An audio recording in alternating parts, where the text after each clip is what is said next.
Universidad Autónoma Indígena de México. Toda la gente, todos los pueblos. Muy buenas noches, jóvenes estudiantes. Es un grato placer poder dirigirme con ustedes a través de esta aproximación a conocer las bases psicológicas del aprendizaje. Hoy vamos a intentar generar el abordaje de unas temáticas muy interesantes y para eso creo que va a ser importante que podamos prestar mucha atención al desarrollo de esta clase. Para este semestre, esta clase cambia un poco su metodología, tratando, como lo dije en la sesión pasada, de generar mayor accesibilidad a quienes por diversas circunstancias no han podido acceder o han puesto de alguna forma pretextos para tales efectos, pero también tienen que entender, y esto es importante, que no soy yo quien escogita sus horarios, ni soy yo quien define sus horarios de trabajo, ni soy yo quien define sus horarios de actividades personales, sino que simple y sencillamente yo tengo que seguir un proceso y creo que eso se vale en el marco de la comprensión, tratar de ser exigente, tratar de ser disciplinado, puntual con la entrega de tareas.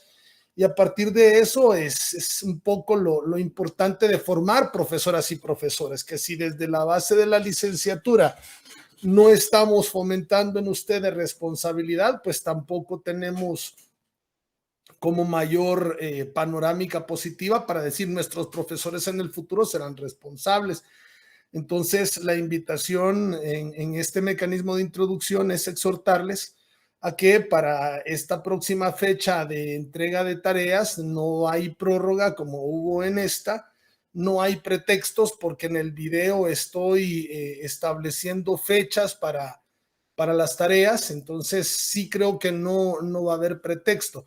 En este caso en particular, la clase se mueve porque mañana estamos celebrando las independencias patrias, ¿no? Estas fiestas independentistas de México para 16 de septiembre, la clase se traslada para lo que es hoy jueves 15 y sí es importante dejar establecido que a partir de esta indicación, la tarea que dejo hoy 15 de septiembre, encontrándome 8 de la noche Guadalajara, 7 de la noche hora Sinaloa, la fecha para la entrega de la tarea sí va a responder para el próximo miércoles 21 de septiembre. Repito, miércoles 21 de septiembre.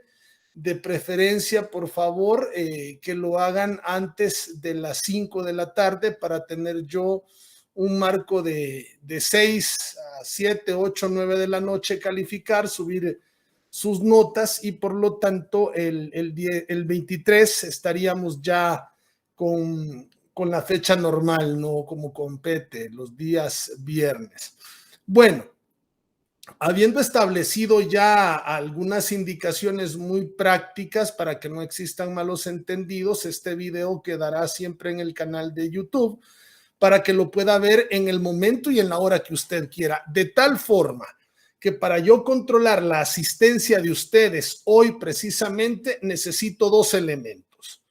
Número uno, que me identifique con su nombre en el chat que está apareciendo en la derecha de mi pantalla y eso me obliga a pedirles que vayan a dejar siempre en los comentarios del video su opinión sobre el desarrollo de este tema.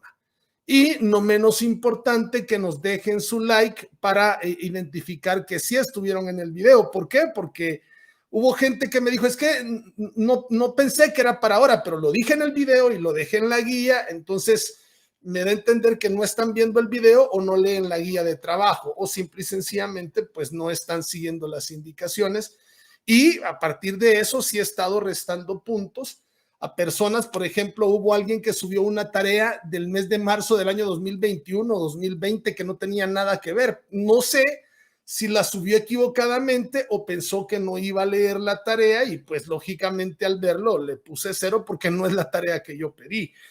No olviden que no es la tarea que está en la plataforma. Yo estoy enviando una guía al chat de manera muy precisa y de igual forma al cierre de la clase doy las indicaciones.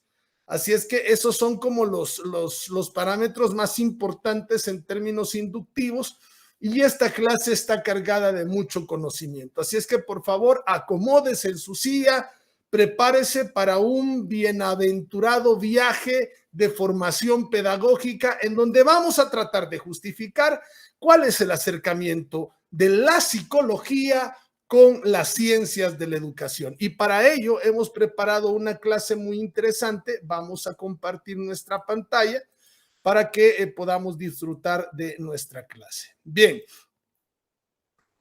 Aceptamos, vamos a ocultar esta barra, bases psicológicas del aprendizaje. Vamos con la unidad 2, la cual se denomina aportaciones de la psicología al estudio del aprendizaje en contextos escolares. Para ello, están viendo en su pantalla una diversidad de temas que vamos a intentar considerar incluir en este maravilloso acercamiento a estas bases psicológicas, y con eso la intención es crear todo un marco epistémico que nos dé líneas claras para aprender. La agenda pedagógica ya la conoce, exploramos el conocimiento, siempre hay una introducción metodológica del tema o con algunas aristas propias de la clase, preguntas y respuestas, lo teórico y lo práctico, y retroalimentamos el contenido, sobre todo en aquellos aspectos más difíciles de comprender. Los objetivos están en sus pantallas para que usted pueda ponerle pausa, leerlos detenidamente, igual que cualquier parte del video que usted le dé mayor interés, pues ahí le dejo para que pueda acceder al contenido que usted considere prudente.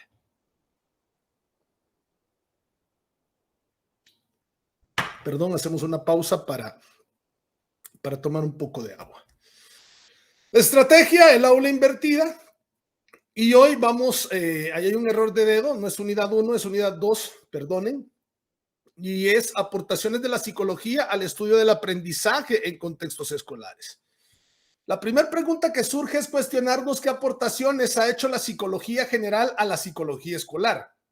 Aun y cuando esta clase no es de psicología, sí consideramos que es importante que usted sepa de estos acercamientos de la psicología a la educación, porque los seres humanos somos conductas y comportamientos, y es precisamente la psicología, este campo científico, el que se encarga de analizar este tipo de manifestaciones conductuales o comportamentales.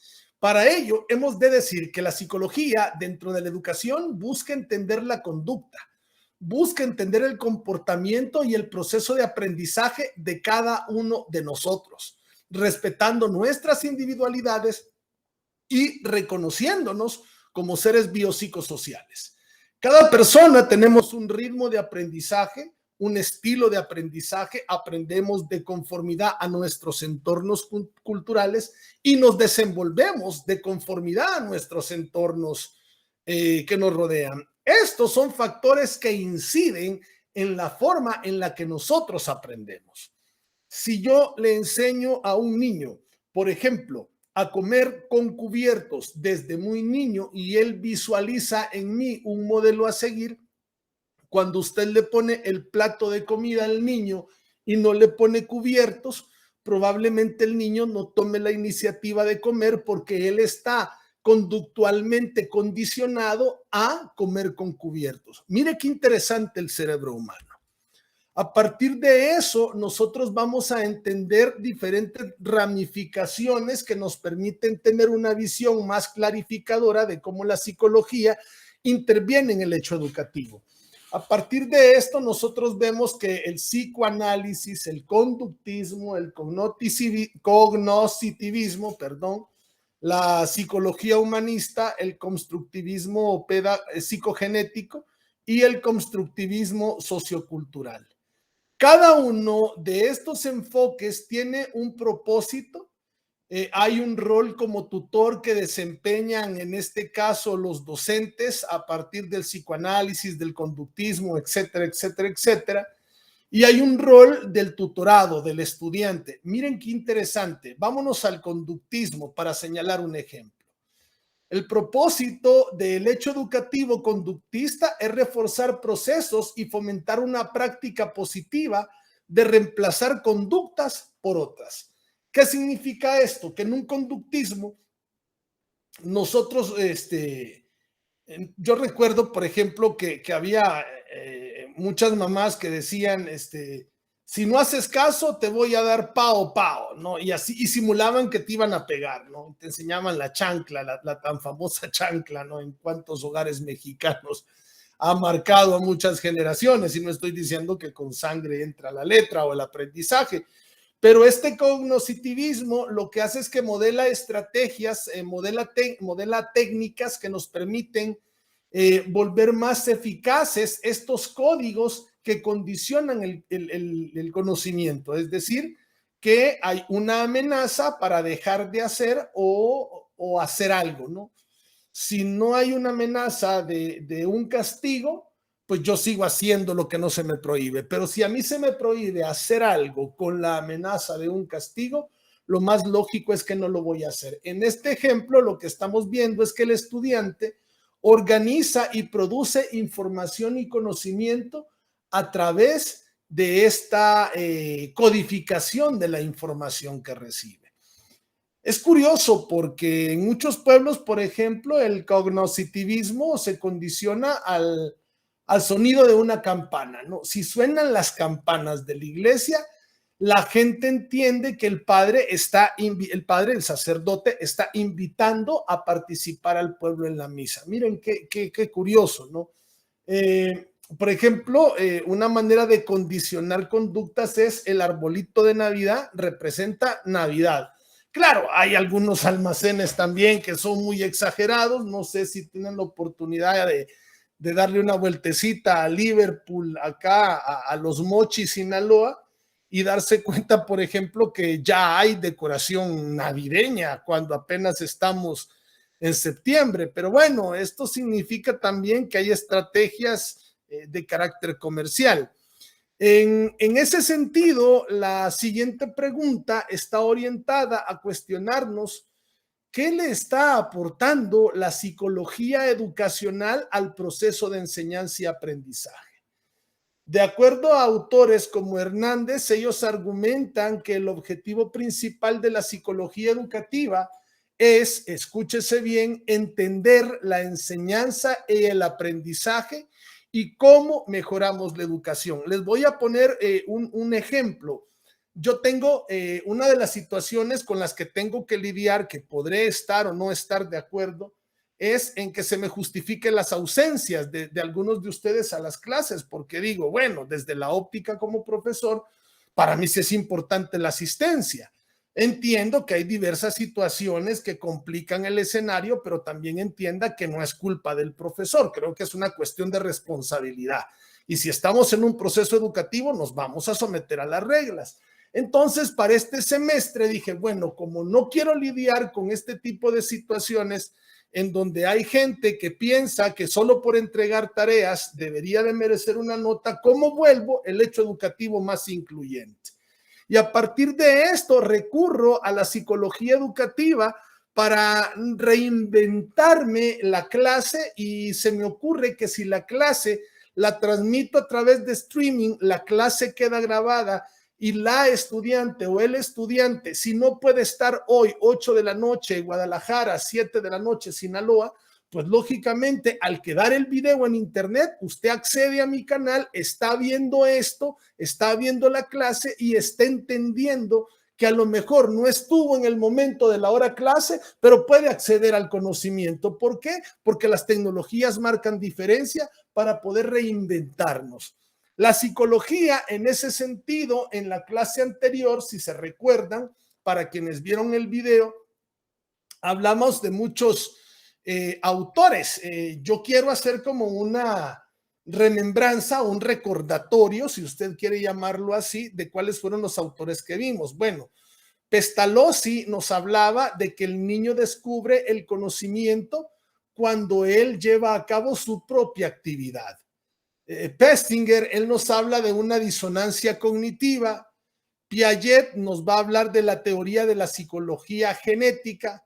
Toffler nos va a hablar del holismo, es decir, de los cambios por las olas a una nueva sociedad más tensa, que es un poco lo que hoy estaríamos viendo con el tema de la salud mental y el COVID-19, por citar un ejemplo.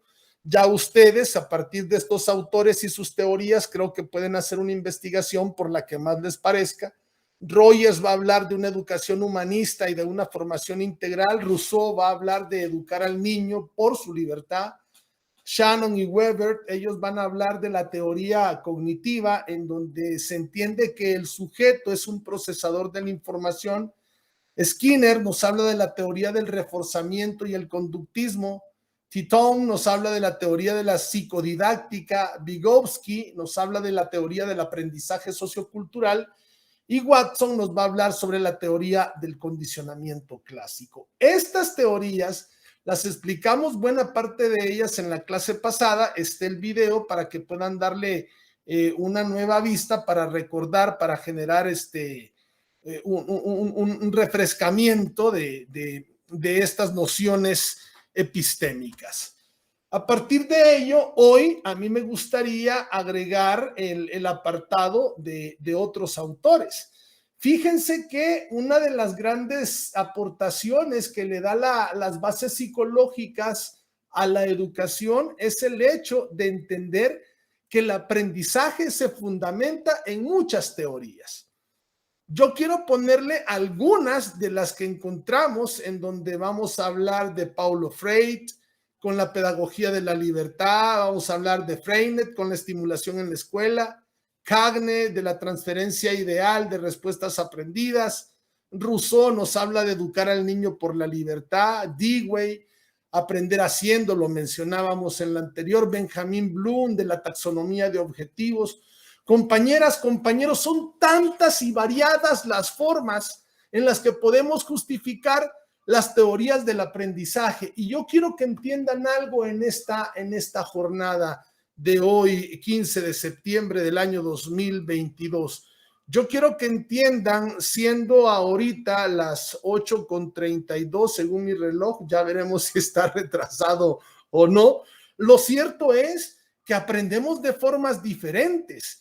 Y a partir de esta propuesta de aprender en formas diferentes, como docentes tenemos que ser capaces de enseñar de formas distintas. Si tengo estudiantes que son más activos, mis clases deben de dejar de ser tan teóricas y ser más prácticas. Si es al contrario, si a mis estudiantes les gusta más la dosificación de teorías y la estimulación de un conocimiento memorístico, a lo mejor hago a un lado las clases con mucha dinámica participativa y a lo mejor los estudiantes gustan más de un examen con una propuesta teórica memorística, no un examen de batería, como le llamáramos.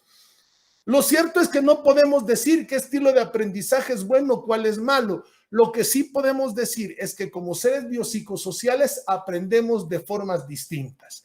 Cada una de ustedes son aspirantes a una licenciatura, pero aun y cuando tienen al mismo docente para cerca de 40 personas que creo que tengo inscritas, de las cuales no todos han estado entregando la tarea, se supone que ya deberían de estar las tareas, ya voy terminando la clase, cierro la plataforma porque tengo que hacerlo.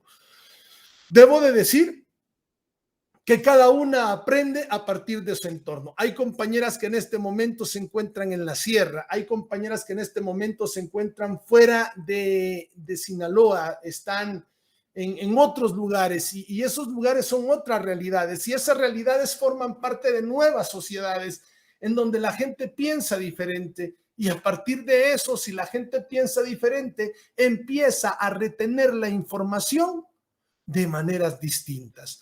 Por lo tanto, la pregunta central en esta noche es: ¿qué rol juega la psicología educativa en el contexto educativo y cómo aporta?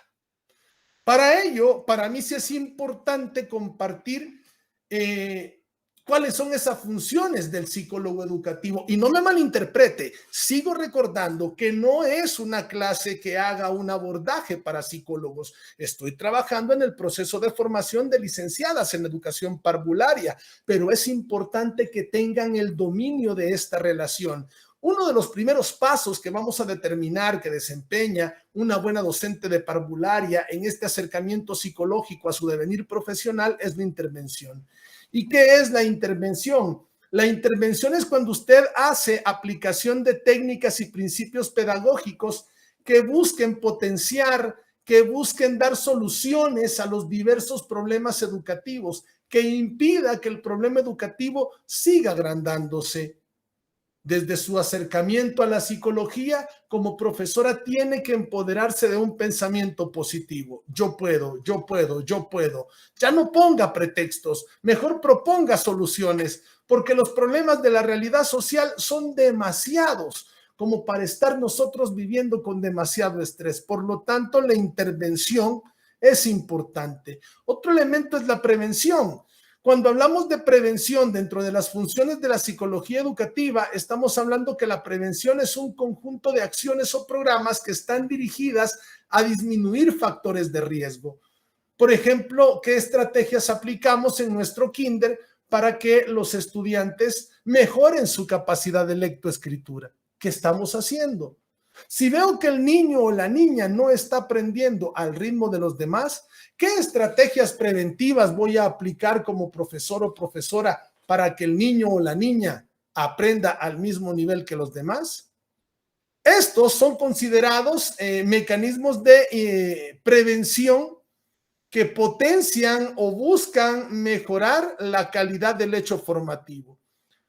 Otra función psicológica educativa es la de la promoción. Acá vamos a hablar de acciones dirigidas a potenciar o a facilitar el cambio en los estudiantes. Para ello, en la promoción se busca trabajar mucho en equipo, tratar de resolver problemas de la realidad social.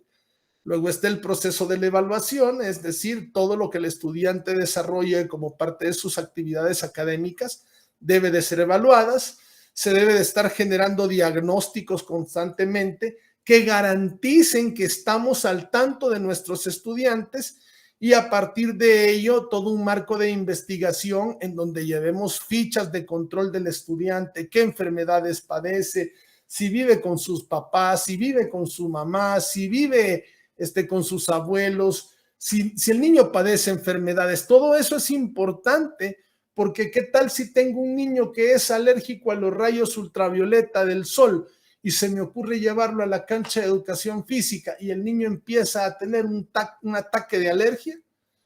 Pasa precisamente por desconocer, y ahí es lo importante de que como profesoras de parvularia identifiquen cuál es el verdadero valor que tiene la base psicológica con la forma en la que aprenden sus estudiantes.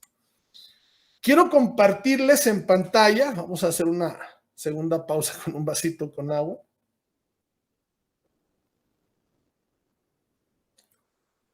Perdón. Quiero compartir en sus pantallas un esquema explicativo que hable sobre 3 grandes acciones que desempeña el psicólogo educativo. Un psicólogo educativo en este escenario tan interesante se apoya de la psicología para diagnosticar disfunciones, identificamos dislexia, anorexia, trastornos de déficit atencional, buscamos evaluar contextos educativos para tratar de detectar problemas curriculares, problemas del clima escolar, problemas familiares, problemas conductuales. Y el acercarnos a esta base psicológica permite que todos los integrantes del escenario educativo, entiéndase, estudiantes, padres y madres, profesores, profesoras y autoridades académicas, estén al tanto del desarrollo evolutivo de las necesidades primordiales de la educación que necesitan los jóvenes, precisamente los jóvenes del siglo XXI. Hechos educativos en donde enseñar con una tablet, enseñar con programas de computadora, están cambiando la nueva forma de preparar académicamente a nuestros estudiantes. Y luego hablamos de una intervención comunitaria que aquí lo que vamos a intentar es que los entornos sociales nos ayuden a modificar conductas disruptivas existentes, que logremos disminuir la violencia escolar, que hagamos un diagnóstico precoz de estas dificultades de aprendizaje, y eso es algo que usted lo tiene que aprender a hacer en esta maravillosa carrera que usted ha decidido estudiar. Si logramos generar una intervención comunitaria de manera correctiva, preventiva y optimizadora, estamos buscando generar actividades académicas que eviten el fracaso y que nos permitan enfocarnos en la mejora académica, profesional, social, familiar de nuestros estudiantes. Estudiantes que tengan un desarrollo personal constante. Hay elementos muy importantes que nos llevan a plantearnos una idea, y la idea nos dice que la mirada conductista y el control de la conducta a través del reforzamiento lo que nos hace es pensar en algunos paradigmas. Vamos a hablar del primero. Vamos a hablar de un paradigma, del paradigma conductista. Cuando hablamos del paradigma conductista, vamos a decir que este paradigma se ha mantenido a lo largo y ancho de la historia de la educación como una gran tradición.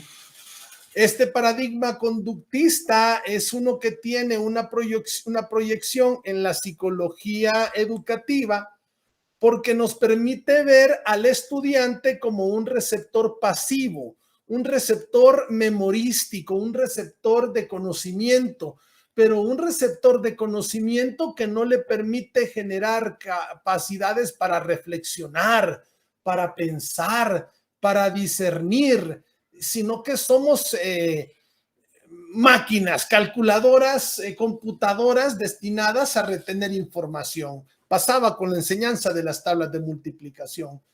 ¿Entendíamos? No. ¿Memorizábamos? Sí. El enfoque conductista está enfocado en lograr cambios conductuales, pero estos cambios conductuales son cambios muy mecanicistas. No permiten que la gente desarrolle una capacidad crítica de análisis y reflexión. Fíjense que estaba haciendo una valoración que podría malinterpretarse, ojalá que no, porque no es ese mi interés, pero estaba analizando un poco cuáles eran las ayudas sociales que le daban a las personas de la tercera edad, por ejemplo, en el gobierno de Vicente Fox. Andaban entre 300 y 400 pesos. Gobiernos subsiguientes como el de Felipe Calderón o el de Enrique Peña Nieto andaban entre 500 y 600, 700 pesos cuando mucho. Y ojo, les pido por favor mucha apertura, porque ni siquiera tiene que ver con una cuestión de intervención en asuntos políticos. Como académico no me presto para eso, pero cuando hago el análisis de ver que en un momento tan crucial del siglo XXI, ahora la comunidad de la tercera edad está recibiendo becas que sobrepasan los 3,000 pesos, hombre, digo, esto me lleva a reflexionar, a cuestionar esta necesidad de apoyar a quienes más lo necesitan. Y eso es algo que en el conductismo es muy difícil alcanzar. Por otro lado, vamos a hablar de cómo la corriente humanista y la promoción del potencial de la autorrealización de la persona nos ayuda a entender que el enfoque humanista propicia libertad para aprender, diferente al conductista. Acá los seres humanos tenemos autonomía. ¿Qué es la autonomía? Bueno, hablar de autonomía es hablar de la capacidad de pensar y actuar con criterios propios, en donde interviene nuestra creatividad, en donde como docentes somos facilitadores, somos motivantes a que el estudiante aprenda, buscando la autorrealización de nuestros educandos. El enfoque humanista se fundamenta en el conocimiento y en la promoción de los procesos integrales de la persona. ¿Cuál es el objetivo? Crear estudiantes con iniciativa, fomentar en el estudiante su autodeterminación y buscar que el estudiante interactúe bajo una colaboración solidaria.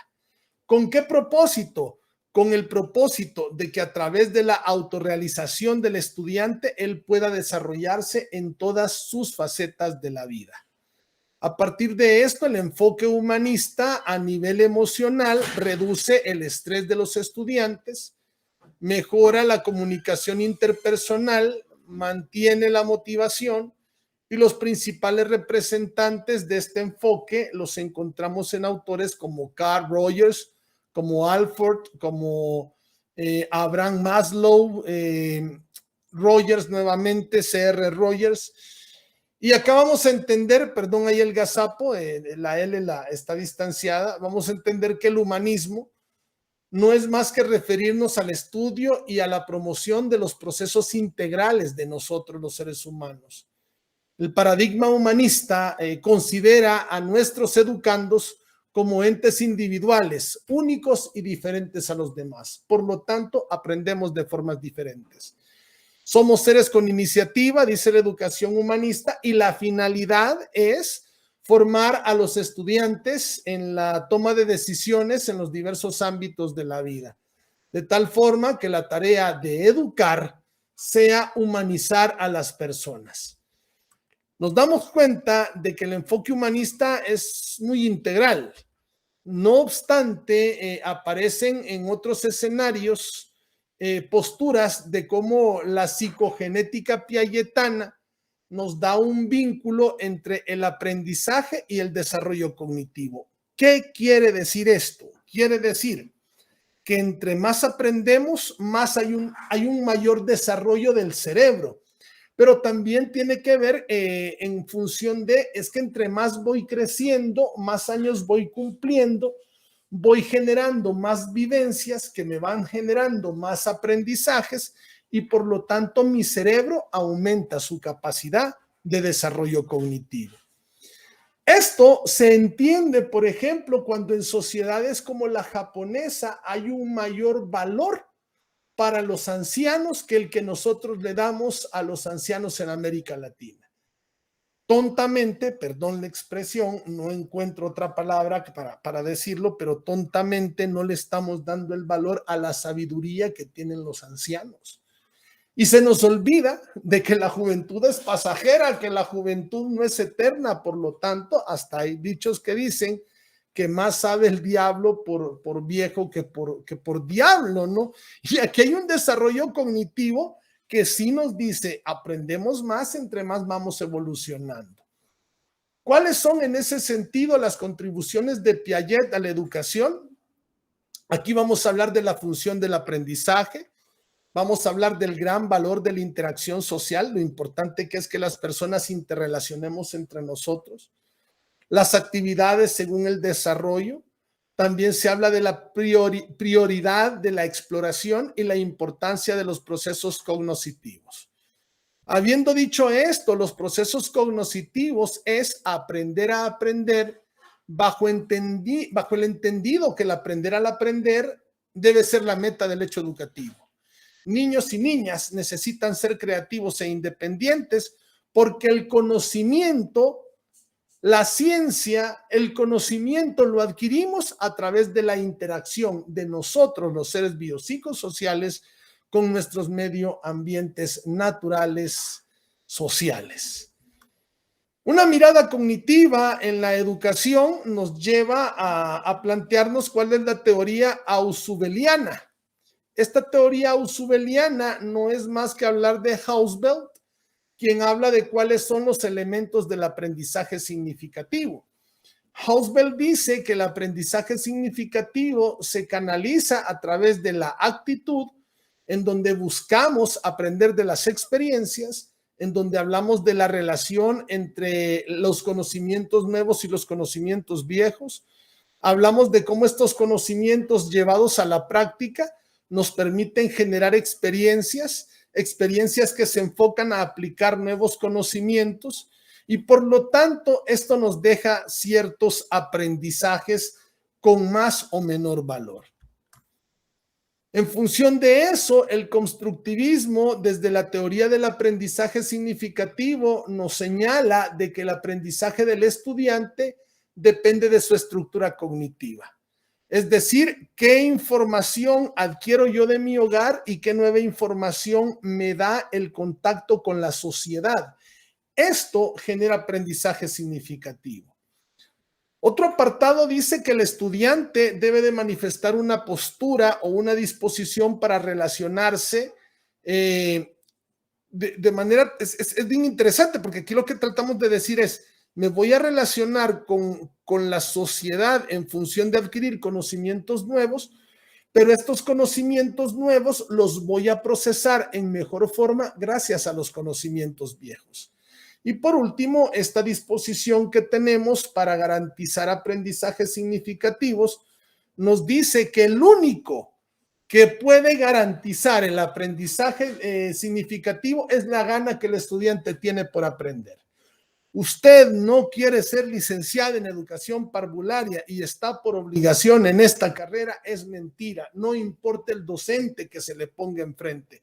Puede ser un premio Nobel de física que le dé clases, y si usted no tiene esa disposición en actitud positiva, simple y sencillamente usted no va a aprender. Algunos requisitos que nos plantea el garantizar aprendizajes significativos. Habla de la significatividad lógica del material. Si el material nos llama la atención, en este caso material didáctico, podemos tener una mayor atracción. Cómo organizo el conocimiento como profesor y cómo busco mejorar las estrategias de intervención del conocimiento.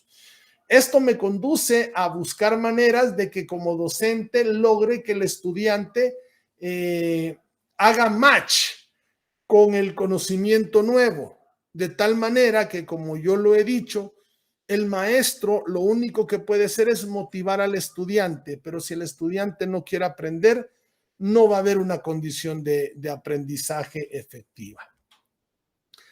Para ir cerrando, ha sido una clase muy bonita. La verdad que este tema de los estilos de aprendizaje, las bases teóricas, este acercamiento de la psicología con las bases formativas de la educación nos llevan a pedirles la siguiente tarea. Escuche bien.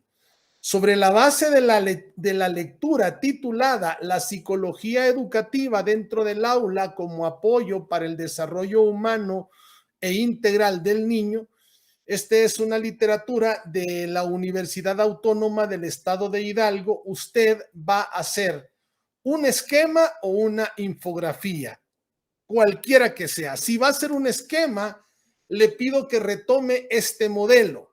Por lo tanto, si usted quiere saber qué modelo es, tiene que ver este video. Así es como quiero el esquema, si es que usted va a hacer el esquema. Si no quiere hacer un esquema, puede hacer una infografía. Ahí le dejo el modelo de la infografía.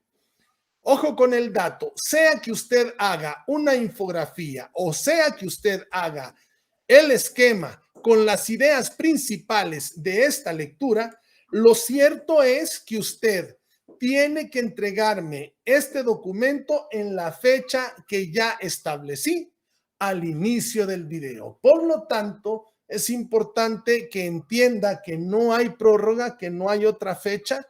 Y pues bueno, ese es en sí el desarrollo de la tarea 2. O elabora un esquema de las ideas principales o elabora una infografía.